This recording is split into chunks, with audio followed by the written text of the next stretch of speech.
কৃষি শিক্ষা আছে তাদের কৃষি শিক্ষায় এই অঙ্কটা আসে, অত্যন্ত সহজ অঙ্ক, কিন্তু অনেকে বলে পারে না। আমরা একটু দেখি অঙ্কটা কেমন। তাকে দেখি যে লেখা আছে রাসেল স্যার 6 কেজি মাছের পোনা ছেড়ে 225 কেজি কিন্তু খাদ্য দিল। প্রয়োগ করা মানে কি? খাদ্য দেওয়া। এবং 106 কেজি মাছ পেলেন, তাহলে এফসিআর কত? প্রশ্ন তো এটা। এফসিআর কীভাবে বের করব?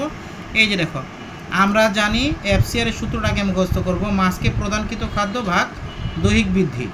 এখন কথা হলো, মাছকে প্রদানকৃত খাদ্য মানে আমরা কতটুকু খাদ্য মাছকে প্রদান করেছিলাম? মাছকে প্রদান করেছিলাম 225 কেজি। তাহলে এখানে 225 বসালেই হলো। প্রশ্নেও লেখা আছে যে মাছকে খাদ্য প্রদান করেছিলাম কতটুকু? 225 কেজি খাদ্য প্রদান করেছিলাম, তো ওইটাই আমরা দিলাম, 225 কেজি বসাইলাম এখানে। এবার দৈহিক বৃদ্ধি। এখন দৈহিক বৃদ্ধি বলতে কি, আমরা যখন প্রথম অবস্থায় মাছটাকে ছেড়েছিলাম তখন কিন্তু ছিল 6 কেজি পোনাগুলো। তো এই মাছের পোনাগুলো 6 কেজি, পরবর্তীতে হয়ে গেছে 106 কেজি। তাহলে আমরা বেশি পাইলাম কত? 106 থেকে 6কে বাদ দিলে 100 কেজি। এই 100 কেজিটাই তার দৈহিক বৃদ্ধি পেয়েছে। তাহলে এইখানে আমরা দৈহিক বৃদ্ধিতে লিখব কি? 100। তাহলে 100 কেজি আমরা বসালাম। এখন 225 দিয়ে 100কে ভাগ করলে কত আসে?